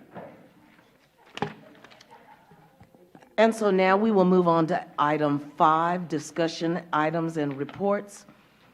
Item A, the fiscal year 2022 budget preparation discussion. Dr. Ball? Yeah, so originally, this meeting was Was for just the budget. was just to talk about the budget. But now you can see we added a whole bunch of great things, but now we'll let Mr. Atkins start. So he can talk about the budget. And I'm going to apologize up front because I have drainage and I probably will cough a couple times during this at least. So, yes, ma'am. Betty takes care of me. So, I have cough drops too. Thank you. She does. Madam President, Board, tonight is our budget workshop, and so we're going to talk about the current budget update, give you where we're at year to date, looking at those. The budget approval steps, kind of what the budget's forming up to be for 21-22. And then House Bill 1525, which passed, has some implications for some funding. And I just recently got an update on ESSER 2 that actually happened yesterday. So this is our general fund budget for the 2021 school year. Again, we are moving forward in a good place here. I'm really thinking that we are going to actually put some money in fund balance this year, especially with the hold harmless. And so that will help when we look at the budget for next year. I don't have really any surprises in this budget. Our federal revenue's down a little bit. Some of that's because we didn't get as much of the SHARS services done, where we get reimbursed, and that's where a lot of those fundings come from. When we look at our child nutrition budget, this one is a rough one this year. As you know, we did not feed as many students this year as we normally do, and the majority of their revenue comes from federal reimbursements. So even though right now it's showing that we will probably be in the negative about $2.5 million, the revenue, the reimbursement runs a little bit behind on this. In working with child nutrition, Ted over there, I think we're going to be in the $1 million range. And so we will have to supplement that from general fund. Debt service, again, this budget is pretty much finished. We've made all our payments. We have a little bit of tax collections we'll continue to get, but it's pretty much done, and it will end up a balanced budget. So the approval steps, we're having our board workshop tonight. We will publish a notice for our meeting June 24th. We'll publish that in the paper on June 8th. It's a requirement. At our special board meeting, we'll have the hearing on the proposed tax rate and the budget, and then hopefully adopt the budget that night. We'll also look at final budget amendments to the 2021 school year. Remember, we're required at the function level to make sure that we do not have a negative balance in any of our functions. July 30th, we'll get certified values. We will turn around and send the information to TEA because House Bill 3 requires them to calculate our Tier 1 of our M&O tax rate because of the tax compression in House Bill 3. Once we get that back, then we will move forward and hopefully adopt the tax rate on August 19th at the regular board meeting. So here's, again, our assumptions, and I hope they are conservative. We are looking at a budgeting on a 1% enrollment decline, so about 21,430. We hope that we can repeat the performance we had this year, where we were actually one of the few districts to actually increase enrollment. Hopefully pre-K for all will help us do some of that. We have an estimated taxable value of about 11.9. We got an update from Bexar County Friday, and we're still looking right in that area. It's going to be real close to 5, a little bit up or a little bit down. We're using estimated tax collections of about 98%, and that's about where we're trending this year. The estimated M&O tax rate, again, this will change because TEA will adjust that tax rate based upon our certified values. Is 0.8935 and an IS tax rate of 0.3814 with a total rate of 1.2749, which is the same rate that we currently have this year. And I have to give the board credit for moving quickly and putting a lot of trust and honoring our employees. So we have a 2% midpoint raise for all professional staff and teachers, a 3% midpoint for auxiliary and clerical, and some pretty significant equity adjustments in the teacher scale, auxiliary, and clerical scales. The teacher to be competitive, and the auxiliary and clerical to move them towards a $15 an hour minimum starting, which we think may be coming in the future. This year, we're getting to a $14.04 will be the minimum starting for all full-time positions. We do have some additional costs for pre-K for all. We're going to use ESSER 3 funding. We'll use about $3 million this year to support the pre-K for all moving forward. So we really hope the enrollment comes in. So when we look at our budget, proposed budget for next year, on the left column, you can see this is what I'm estimating we're going to end this year. And right now I have about $1 million down there. And if we get the hold harmless, that will increase. The middle column is our budget, local revenue going up because of the increase in the taxable value to about $106 billion. State revenue dropping, again, that's how the formula works. Federal revenue, we should be going back to a normal year, so we should be providing all of those services and getting those reimbursements. So about $212.7 million in revenue. Salaries and benefits, about $189 million. This is about an $8.7 million increase. Again, that's the raise, the equity adjustments. And we do have some additional positions due to pre-K for all and the positions that were approved tonight. Operating campus department budgets of about $32.5, a slight increase there. So total expenditures of $221 million. So, Excuse me, yes, ma'am. Mr. Atkins, you did say it also includes the positions that we approved tonight. It will. It will. Right, but Okay. it has the pre-K positions in there, but I will be adding those in. And that's All why I right. say these numbers will change a little bit Yeah, between now and the okay. final presentation. Thank you. Yes, ma'am. So looking at a deficit budget of about $8.8 million. Again, remember, we've got about $3+ million coming from ESSER. So the true deficit, I think, is going to be around $4 to $5 million. And again, if our enrollment performs, then I think we can make this work as a balanced budget. But right now, this is my conservative guess.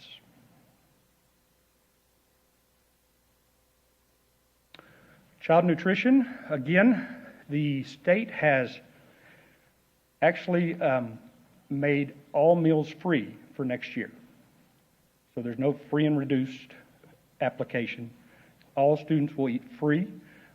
So when I met with child nutrition, Ted was very excited about that. And if we go back to a lot of face-to-face, thinks that they will be able to actually put a little bit of money into fund balance next year. So about 16.8 in their revenue and about 16.5 in their expenditures, and so putting in maybe about $300,000 into fund balance for them next year and starting to build that back up. Can I ask a quick question? Yes, ma'am. I remember there's restrictions, there's like a cap on the fund balance for child nutrition. Can you remind me what that is? It's 3 months operating expenditures. Okay. Yes, ma'am. Thanks.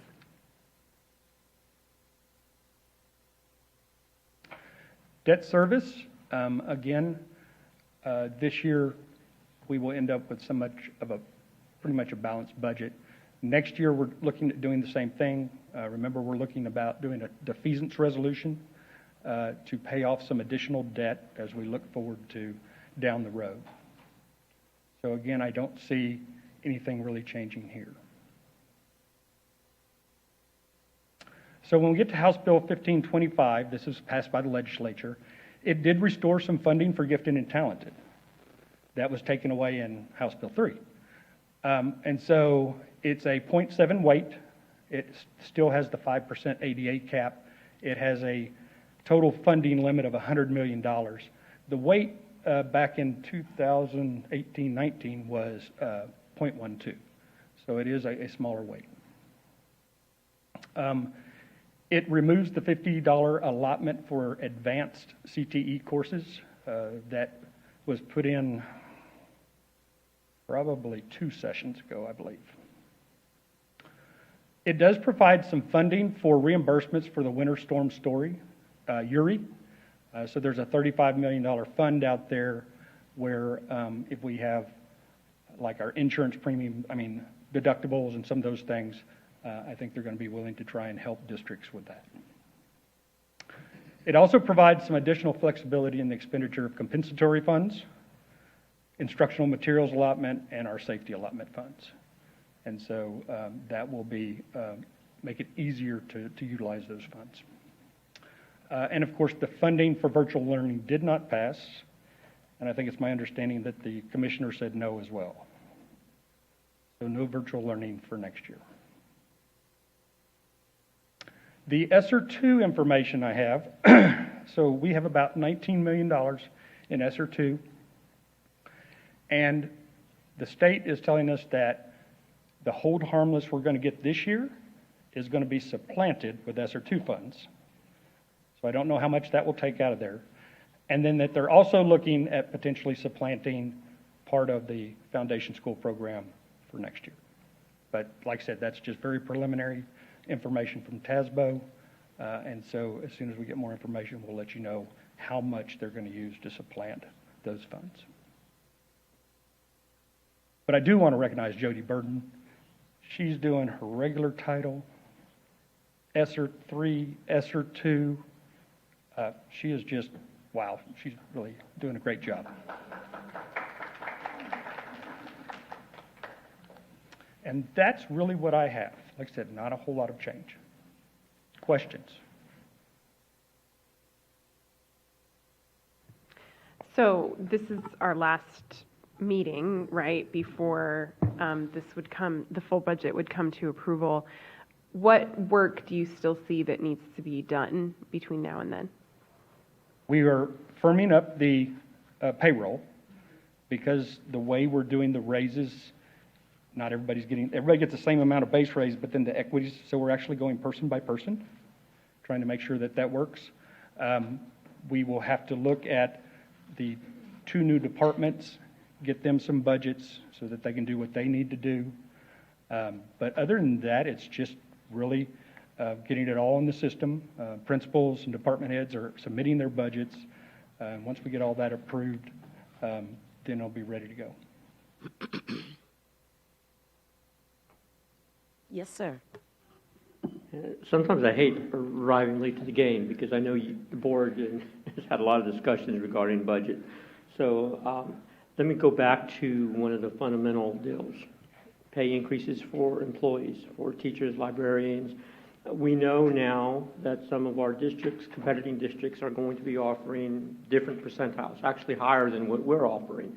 So what was the rationale between the current raise as opposed to maybe increasing it? Since we've not adopted a budget, we have an opportunity to look at that. And if we're going to be competitive, we should have the discussion until we adopt the budget. So has there been any additional discussion, or is the board just really set and voted on the current increase? Do you know what the current increase is? Is it 2%? It's 2%, but the impetus for the competition was Mr. Garcia brought us information, which he has been telling me since I got here, that we lose our teachers in year 5 or year 6 to Schertz-Ciblo. And when we looked at their scales, it was true. We pay very well for the first 5 years. They have a much lower starting pay. But then when you get between year 6 and year 20, they are sometimes $3,000, $4,000 more than we are. So the impetus was to try and keep our teachers here. that were leaving because we had a lower pay scale. So that was a real impetus. It's a $10 million package. The base raises are about $4 million of that. The rest is the equity. The other thing was raising those, our auxiliary and our clerical, our lowest paid employees, from a $9 an hour starting rate to a $14 starting rate. I would be very concerned about adding additional cost to the budget at this time until we see what next year looks like going back to face-to-face. Well, if you've taken a step, and if I understand, you said $10 million has been added to a budget for equity for our employees from 5 years on up? For pay raise, Yes. base pay raise for all employees, and for doing an equity adjustment in the teacher pay scale, and an equity adjustment on the bottom of the clerical and auxiliary scale. And so that's in this budget as of right now? So Yes, that sir. will address that particular issue? Yes, sir. Okay. Well, good. Thank you. Anyone else? Okay. Thank you, Mr. Atkins. And then item 5B, Judson Virtual Learning Academy, Dr. Ball.